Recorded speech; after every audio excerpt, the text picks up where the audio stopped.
Not in it for money. அப்படின்னா பணத்துக்காக அல்ல, பணம் சம்பாதிப்பதற்காக அல்ல அப்படின்னு சொல்லுவார்.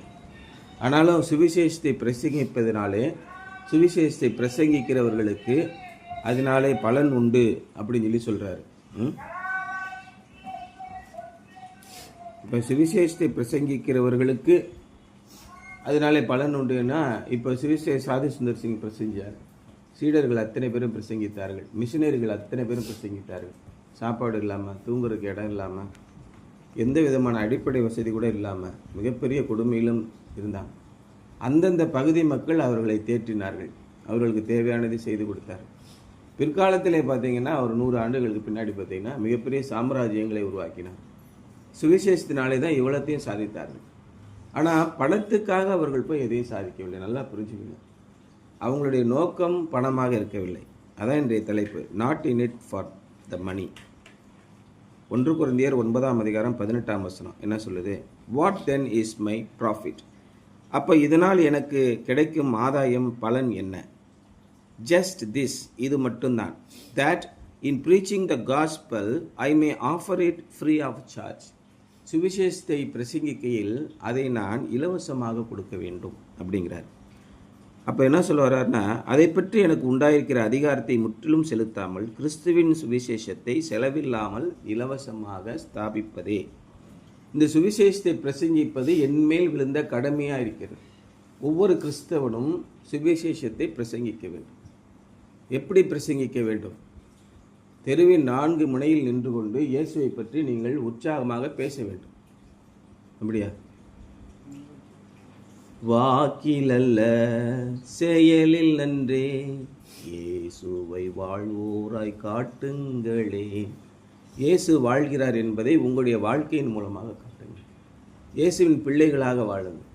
இயேசு என்ன சொல்கிறார் என்பதை கேட்டு வாழ்கிறீர்களா? எந்த ஒரு முட்டு வந்துருச்சுன்னா, ஒரு சங்கடம் வந்துருச்சுன்னா, ஒரு பிரச்சனை வந்துச்சுன்னா உடனே அவரிடம் கேளுங்க, அவர் வழிநடத்து. அழைக்கிறார் இயேசு, அவரிடம் பேசு, நடத்திடுவார். ஒவ்வொரு விஷயமும், ஒவ்வொரு சிரமமும், ஒவ்வொரு முட்டுக்கட்டையும் உங்களுடைய வாழ்க்கையில் வரும்போது ஆண்டவரிடம் பேசுங்கள். அப்படி நீங்கள் வாழ்க்கையை நடத்தும் போது அதை என்ன சொல்லியிருக்கு பாரு. அதுக்கு முன்னாடி அவர் ரொம்ப தெளிவாக எழுதியிருக்கிறாரு. சுவிசேஷத்தை நான் பிரசங்கித்து வந்தும் மேன்மை பாராட்ட எனக்கு இடமில்லை. நான் பெருசாக ஏதோ சாதிச்சிட்டேன்னு சொல்லி பெருமை பாராட்ட எனக்கு இடமில்லை. சுவிசேஷத்தை பிரசங்கிப்பது என்மேல் விழுந்த கடமையாக இருக்கிறது. சுவிசேஷத்தை நான் பிரசங்கியாதிருந்தால் எனக்கு ஐயோ.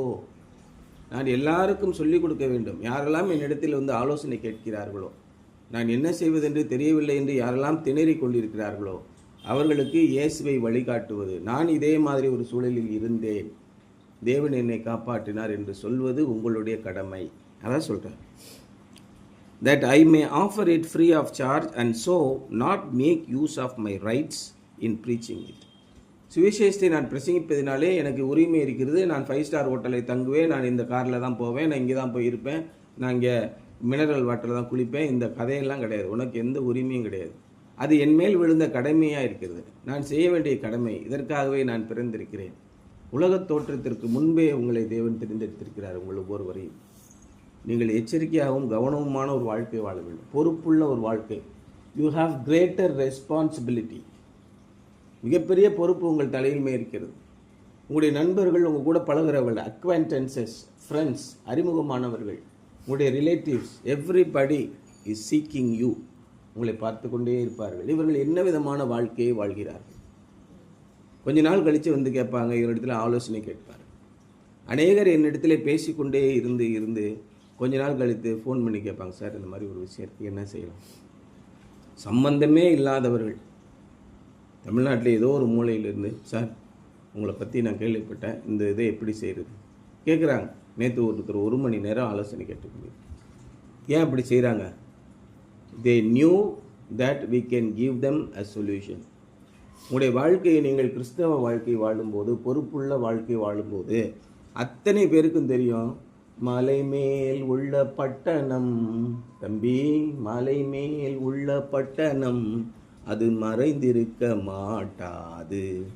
நீங்கள் மலை மேல் உள்ள பட்டணமாக இருப்பீர்கள். எல்லாருக்கும் உங்களுக்கு தெரியும், உங்களுக்கு தான் யாரையும் தெரியாது.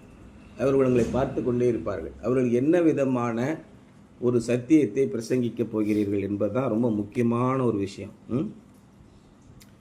That I may offer it free of charge and so not make use of my rights in preaching it. எனது உரிமைகளை, நான் ஒரு பிரசங்கியாக வந்துவிட்டேன், நான் மற்றவர்களுக்கு ஆலோசனை சொல்கிறேன், நான் ஒரு போதகராக இருக்கிறேன், அதனால் எனக்கு காசு கொடு அப்படின்னு கேட்பதற்கு உனக்கு எந்த உரிமையும் இல்லை. இதைத்தான் சொல்கிறேன். The unsaved world is convinced that most preachers are involved in religious rackets to take money from innocent people.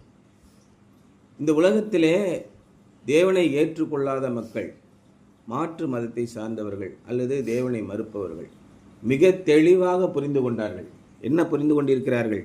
Most preachers, பிரசங்கிக்கிறவர்களே பெரும்பாலானவர்கள், அது ஆர்த்தடாக்ஸ் சர்ச்சாக இருந்தாலும் சரி, இண்டிபெண்டன்ட் சர்ச்சாக இருந்தாலும் சரி, அவங்க என்ன பண்ணுறாங்க? Most preachers are involve in religious rockets, மத மோசடிகளிலே, மத சம்பந்தமான பண மோசடிகளிலே ஈடுபட்டிருக்கிறார். தங்களுக்கான சொத்துக்களை குவிப்பதில் தான் அவர்கள் ஈடுபட்டிருக்கிறார்கள். யாரிடமிருந்து? From educated people. அப்படியா? From learned people, socially wealthy people. அவங்ககிட்ட இருந்தா கிடையவே கிடையாது. நல்லா பாருங்கள், பரதேசிகளிடமிருந்தும் ஏழைகளிடமிருந்தும் ஒன்றும் அறியாதவர்களிடமிருந்தும் பணத்தை சுருட்டுகிறார்கள். இதான் நடக்குது. வேதத்தை கேளாதவர்கள் இந்த மாய்மாலங்களிலே மூழ்கி போகிறார்கள். நல்லா பாருங்கள், இண்டிபெண்டன்ட் சர்ச்சஸ்லாம் போய் பாருங்கள், பெந்தேகோஸ்தே சர்ச்சுக்கு நீங்கள் நிறைய சர்ச்சுக்கு போய் பாருங்கள். யார் அங்கே இருப்பார்கள் என்றால், ஒன்றும் அறியாத, கல்வி அறிவில்லாத, ஏழ்மை நிலையிலே சமுதாயத்தின் அடித்தட்டிலே இருக்கிறார்கள்ல, அவர்களைத்தான் இவர்கள் குறிவைத்து தாக்குகிறார்கள். ஏன்னா ஒரு பணக்காரன் இடத்துல போய் 10,000 ரூபாய் டொனேஷன் வாங்குவதோ 1 லட்சம் ரூபாய் டொனேஷன் வாங்குவதோ மிக கடினமான காரியம். அவர்களுக்கு எல்லாவற்றையும் விளக்கி சொல்ல வேண்டும். You have to give an illustration of what you are going to do. நீங்கள் தேவனுடைய ஊழியத்தை எப்படியெல்லாம் செய்ய போகிறீர்கள் என்பதை விளக்கி காட்டி படக்காட்சிகளை கொண்டு காட்ட வேண்டும். ஒரு படித்தவருக்கு, இன்டலெக்சுவல், லேர்னட், எஜுகேட்டட், இவங்களுக்கெல்லாம் நீங்கள் இப்படி சொல்லணும். ஆனால் இந்த மாதிரி சமுதாயத்தின் அடித்தட்டிலே இருக்கிற மக்கள் இருக்காங்கல்ல, அவங்களுக்கு ஒரு விளக்கமும் சொல்ல வேண்டியதில்லை, ஒரு விளக்கண்ணையும் சொல்ல வேண்டியதில்லை. நீங்கள் தேவனுடைய நாமத்திற்காக ஆளுக்கு கிடைத்ததை நீங்கள் போடுங்கள். 5 ரூபாய், 1 ரூபாய், 2 ரூபாய், 10 ரூபாய் இருக்கிறதெல்லாம் போட்டால் என்ன ஆகும்? 1 லட்சம் பேர் 5 ரூபா போட்டால் என்னாச்சு? 5 லட்சம் ரூபா. இதுதான் இவர்களுடைய சமூக புரட்சி அப்படின்னு எல்லாருக்கும் தெரியுது அப்படின்னு இவர் எழுதுகிறார். No doubt there are people who use religion to exploit others and control them. நிறைய பேர் இந்த மாதிரியான பாதிரியார்கள் என்ன பண்ணுறாங்க? மதத்தை மக்களை ஏமாற்றுவதற்காக தவறாக பயன்படுத்துகிறார்கள். To exploit others and control them, மற்றவர்களை தவறாக பயன்படுத்தி வஞ்சித்து அவர்களை தங்களுடைய கட்டுப்பாட்டிலே வைத்துக்கொண்டு பணத்தை சம்பாதிக்கிறார்கள். But we must make sure that nothing we do in our own ministry gives the impression that we are of their number. நாம் மிக மிக எச்சரிக்கையாக இருக்க வேண்டும். நான் செய்கிற காரியம், நம்முடைய வாழ்கிற வாழ்க்கை, அடுத்தவர்களுடைய பணத்திலிருந்து ஒரு நயா பைசா கூட நீங்கள் எடுக்கக்கூடாது. கிறிஸ்துவை இலவசமாக போதிப்பது தான் என்னுடைய வேலை. இயேசு கிறிஸ்து என்ன சொன்னார்? நீங்கள் உலகமெங்கும் போய் சர்வ சிருஷ்டிக்கும் சுவிசேஷத்தை அறிவியுங்கள். நீங்கள் போகும்போது மிகுந்த எச்சரிக்கையாயிரு. பணப்பையாவது சாமான் பையாவது எடுத்துட்டு போகாத. நீ அதை அவர்களிடம் வாங்கவும் வாங்காத. அங்கேருந்து உன் கால் தூசியை தட்டி விட்டு போ. ஒரு வீட்டிலே உன்னை அனுசரித்து கூப்பிட்டு அங்கே சாப்பாடு போட்டால் சாப்பிடு. அந்த வீட்டிலேருந்து பொன்னையும் பொருளையும் எடுத்துக்கொண்டு போகாத. இதைத்தான் பவுல் திரும்ப சொன்னார். 2 கைகளை நீட்டி கொண்டு சொன்னார். உங்கள் எவனிடத்திலாவது வந்து உங்களுடைய பொன்னையாவது பொருளையாவது நான் பெற்றதில்லை. நான் கையை விட்டு சொல்கிறேன், என்னிடத்தில் சல்லி பைசான்னு வாங்கலார். என் சொந்த கைகளினாலே வேலை பார்த்து உழைத்து சம்பாதித்தேன். நான் அதை வைத்து ஊழியம் செய்கிறேன். நீங்கள் உழைத்து சம்பாதிக்கும் அளவுக்கு உங்களுடைய திறமைகளை வளர்த்து கொள்ள வேண்டும். தேவனை தேடுகிறேன் என்று போகிற இடத்திலே ஒரே அடியாக என்ன பண்ணுறாங்க? பிடிச்சு இழுத்து உங்களை எக்ஸ்ப்ளாய்ட் பண்ணுவாங்க. சபைகளிலே உங்களுடைய திறமைகளையும் உங்களுடைய பொருளையும் உங்களுடைய தாளந்துகளையும் உங்களுடைய நேரத்தையும் தின்கிறதற்கென்று நிறைய பேர் இருக்கிறார்கள். அப்போ நாம் தேவனுக்கு எப்படி தான் ஊழியம் செய்வது? போய் ஆண்டவர்கிட்ட கேளுங்க. இண்டிவிஜுவலாக ஒவ்வொருத்தருக்கும் கஸ்டமைஸ்டு சொல்யூஷன் தேவனிடத்திலே இருக்குது. டெய்லர் மெய்டு நீ யார் என்பது அவருக்கு தெரியும். ஆண்டவரே நான் என்ன செய்ய வேண்டும்? பவுல் அதான் சொன்னான். பவுல் என்ன சொன்னான்? கண்ணில் சுத்தமாக கண்ணு தெரியல. ஆண்டவரே நான் என்ன செய்யணும்?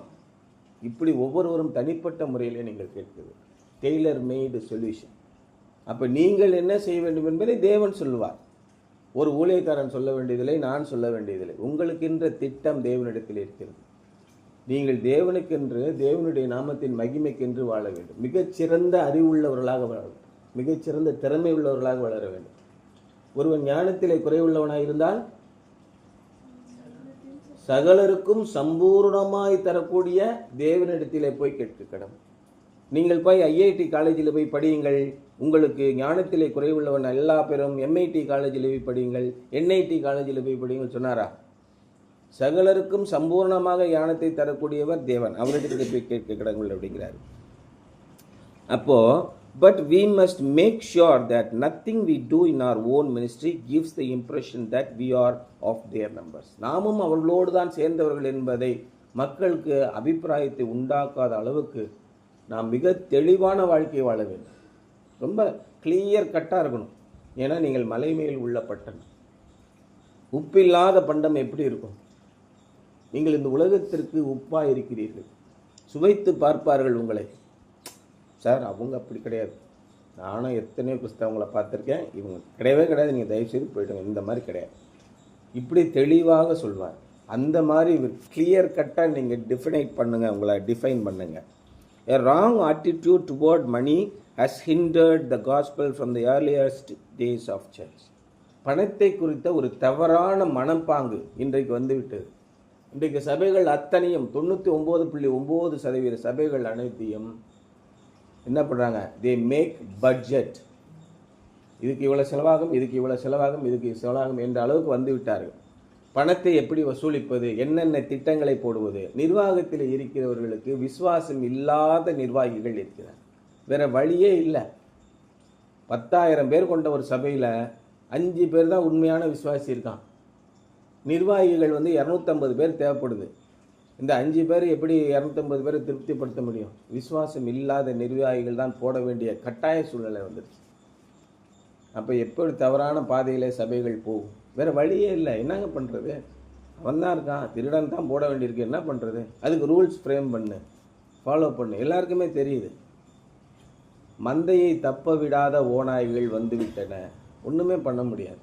ஆனால் நீங்கள் எப்படி வாழ வேண்டும்? அவர்களையெல்லாம் குறை சொல்லி கொண்டே இருக்கக்கூடாது. பார்த்து எச்சரிக்கையாயிரு மகனே, நீயோ இவர்களை பார்த்து எச்சரிக்கையாயிரு. அதான் நீதிமொழிகளை சொல்லியிருக்கு. அவர்களை பார்த்து குறை சொல்லிக்கொண்டு அவன் சரியில்லை, அவனுக்கு ஒரு கேஸை போட்டு இவனுக்கு ஒரு லெட்டர் எழுதி இல்லை. உன்னுடைய வாழ்க்கை என்று வரும்போது தேவனுக்கு முன்பாக நீ எப்படி இருக்கிற? யோசேப்போடு சேர்ந்து மொத்தம் எத்தனை பேர்? 12 பேர் அண்ணன் தம்பிங்க.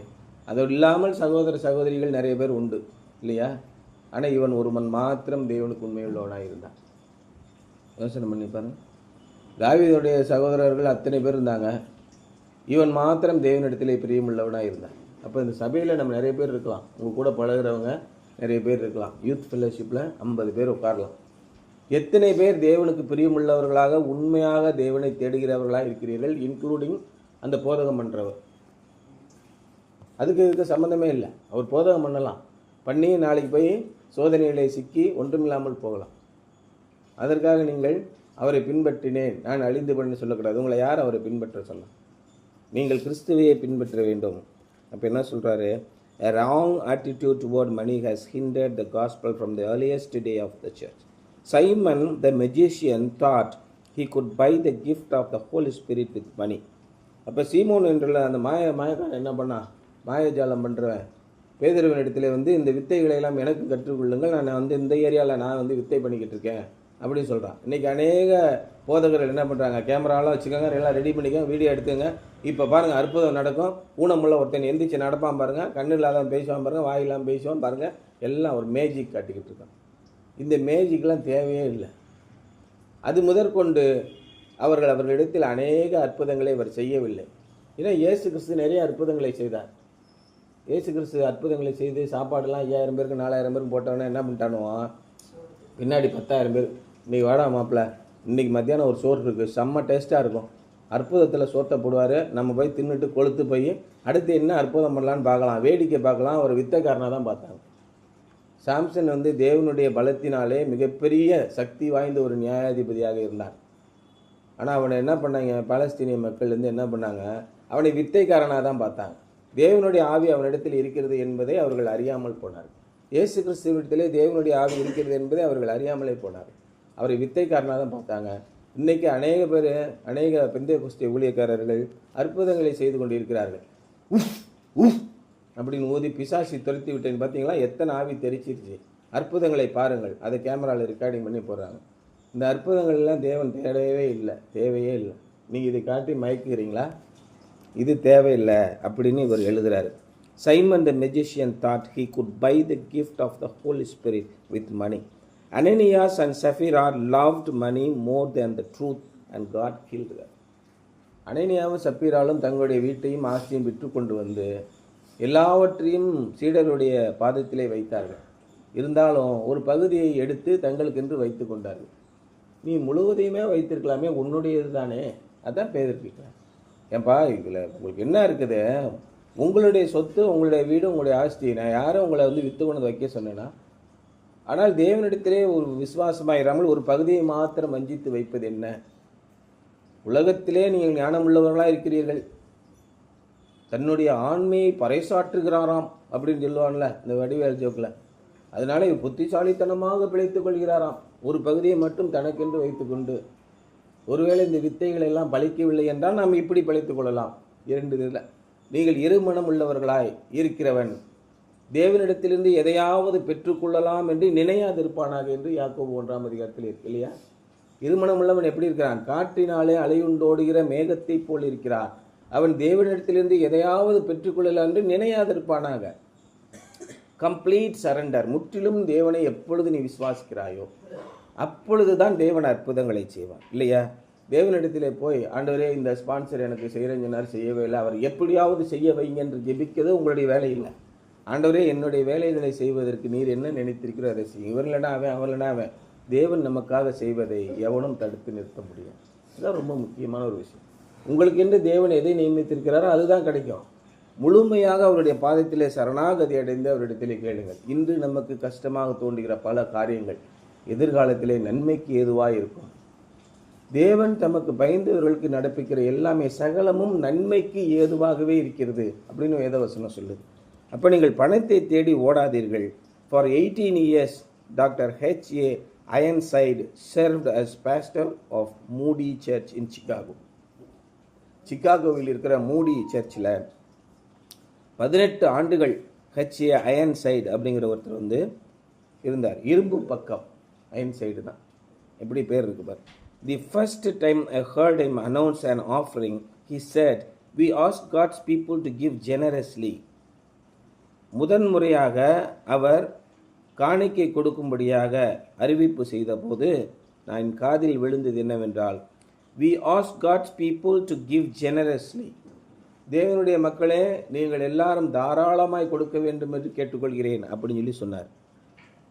If you are not a believer in Jesus Christ, we do not ask you to give. We have a gift for you, eternal life through faith in Jesus Christ. ஆனால் நீங்கள் தேவனை விசுவாசியாதவர்களாக இருந்தால், இயேசு கிறிஸ்துவை விசுவாசியாதவர்கள் இருந்தால், நீங்கள் கொடுங்கள் என்று உங்களிடத்தில் நாங்கள் கேட்கவில்லை. We have a gift for you. உங்களுக்கு என்று ஒரு பரிசு எங்களிடத்திலே இருக்கிறது. Eternal life through faith in Christ. கிறிஸ்துவிலே விசுவாசம் வைப்பதின் மூலமாக உங்களுக்கு அழியாத வாழ்க்கை ஒன்று பரிசாக இருக்கிறது அப்படின்னு சொன்னார். He made it clear that the offering was for believers, lest the unsaved in the congregation stumble over money and reject the gospel. அங்கே விசுவாசிப்பவர்களுக்கு மட்டும்தான் இந்த காணிக்கை. இன்றைக்கு சிஎஸ்சி சர்ச் குரூப்பில் எழுதுறது போல என்ன எழுதுறான், அவன் காணிக்கை கேட்குறான், இவன் காணிக்கை கேட்குறான், இவன் காணிக்கை. உன்னிடத்தில் எவன் காணிக்கை கேட்டது? சிஎஸ்சி சர்ச்சில் என்ன சொல்லுவாங்க, காணிக்கை பாடல் வருகிறது. நீ விரும்பினால் போடலாம், விரும்பினால் போடாமல் இருக்கலாம். யாரும் இடத்தில் கேட்க மாட்டார்கள். 50 ரூபாய் கொடுக்கலாம், 50 காசு போடலாம், 5000 ரூபா கொடுக்கலாம், என்ன வேணால் செய்யலாம். யாரும் இடத்தில் பணம் கேட்க மாட்டார்கள், கேட்கக்கூடாது. அதான் இவர் என்ன சொல்கிறாரு, We have a gift for you, eternal life through Jesus Christ. He made it clear that the offering was for believers. விசுவாசிக்கிறவர்கள் மட்டும்தான் காணிக்கை போட வேண்டும். lest the unsaved in the congregation stumble over money and reject the gospel. ரட்சிக்கப்படாதவர்கள், தேவனிடத்திலே ஆழமான விசுவாசம் இல்லாதவர்கள், இவங்க நடத்துவது எல்லாமே பணத்திற்காகத்தான் என்று நினைத்து தடுமாறி சுவிசேஷத்தை விட்டு ஓடிவிடாதபடிக்கு அவர் இப்படி சொன்னார். உள்ளபடியே ஒரு சபை இருக்கிறது என்றால் நீங்கள் தேவனுக்கென்று காணிக்கை கொடுக்க வேண்டும். கொடுங்கள், அப்பொழுது உங்களுக்கு கொடுக்கப்படும். எப்படி கொடுக்கிறீர்கள்? இதை வாங்குகிறது எப்படி பயன்படுத்துகிறார்? உங்களுடைய விசுவாசம் பணத்தின் மீது போய்விடக்கூடாது. பணம் பெருகினால் உங்கள் நம்பிக்கையை, அது உங்கள் மனதை அதன் மேல் வையாதிருங்கள். இதுதான் நீதிமொழி. நீங்கள் சபையை நடத்தும் போது பணம் பெருகும், தேவன் உங்களை ஆசீர்வதிப்பார். அப்போ மிகப்பெரிய ஆபத்து உங்களுக்கு இருக்கிறது. அந்த பணத்தை கொண்டு நான் இதை செய்வேன், அதை செய்வேன், ஜெட்டு வாங்குவேன், கடைசியில் போக்சோ சட்டத்தில் உள்ளே போயிருப்பேன். எங்கே போயிடுச்சு பார்த்தீங்களா? ஒவ்வொரு சுவிசேஷகனுக்கும் ஒவ்வொரு கிறிஸ்தவனுக்கும் மிகப்பெரிய கத்தி தலைமையில் தொங்கிக் கொண்டிருக்கிறது. எந்த நேரத்திலும் மண்டையை பொழந்துடும். நிற்கிறேன் என்று நிலைக்கிறவன் விழாதபடிக்கு எச்சரிக்கையாக இருக்கிறவன். எந்த நேரத்தில் நம்ம அழிந்து போகலாம். அதனால் ரொம்ப எச்சரிக்கையாக இருங்க. கிறிஸ்துவ வாழ்வு என்பது ஏனோதனம் என்று வாழ்க்கை இல்லை. சாதாரண மக்கள் இந்த உலகத்திலே வாழ்க்கை நடத்துகிறார்கள். நீங்கள் காலேஜுக்கு படிக்க போகும்போது, சமுதாயத்துக்குள்ளே போகும்போது, ஸ்கூலில் போய் படிக்கும்போது நம்ம வீட்டில் பேசுகிற விஷயமெல்லாம் வித்தியாசமான விஷயமா இருக்கும். அங்கே போய் நீங்கள் பேசுகிற விஷயம் ரொம்ப வித்தியாசமாக இருக்கும். இரண்டு உலகங்கள் தனித்தனியாக இருப்பதை உங்களால் எளிதில் பார்க்க முடியுதா? உங்கள் ஃப்ரெண்ட்ஸு பேசுகிறதெல்லாம் வேறு மாதிரி இருக்கும். சினிமா படம், நடிகைகள், அந்த படிப்பு, அந்த உலகத்தில் அங்கேயே கொரியாவில் இவன் இருக்கான், அவன் இருக்கான், எல்லாத்தையும் பேசுவீர்கள்.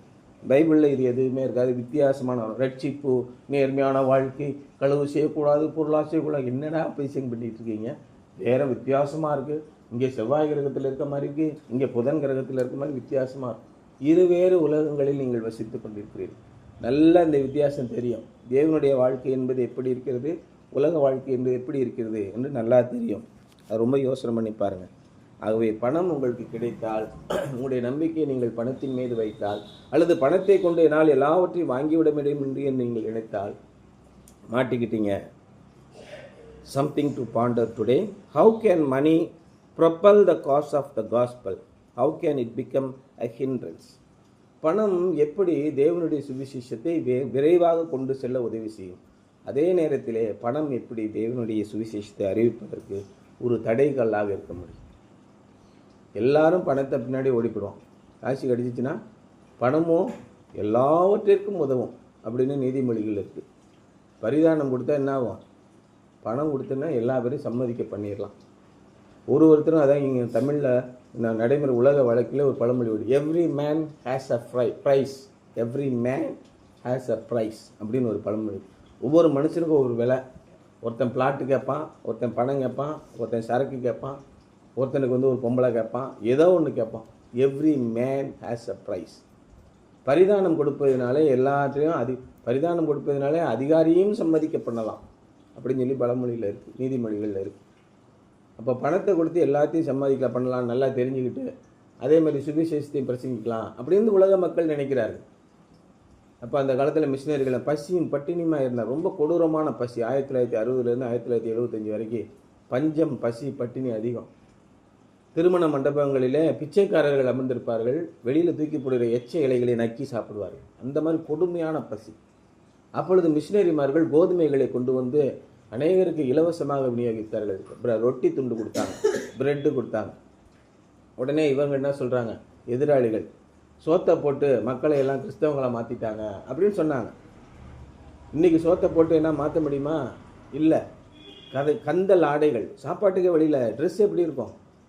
பிள்ளைகள்லாம் படிக்க முடியாமல் தெருவில் அலைஞ்சாங்க. அவங்களெல்லாம் அழைச்சிட்டு அவங்களுக்கு படிப்பு கொடுத்து, ட்ரெஸ்ஸு கொடுத்து, KNH ஹோம்ஸ் இருந்தது. அங்கேயே இந்த உள் உறைவிட படிகள், அங்கேயே படித்து அவங்க 3 வேளை சாப்பாடு கொடுத்து, ட்ரெஸ்ஸு கொடுத்து, பிள்ளைகளுக்கு தலை பண்ணி விட்டு, எண்ணெய் கொடுத்து, சோப்பு கொடுத்து, ஒவ்வொரு பிள்ளைக்கும் ஒவ்வொரு ஞான பெற்றோர் வெளிநாட்டில் இருப்பாங்க. கடிதம் எழுதுவாங்க வருஷத்துக்கு 2 முறை. அவங்களுக்கு தேவையான அத்தனையும் பிள்ளைகளை படிக்க வச்சாங்க. சமுதாய மறுமலர்ச்சியை உண்டாக்கினாங்க. 1960 75 வரைக்கும் கடுமையான பஞ்சம்.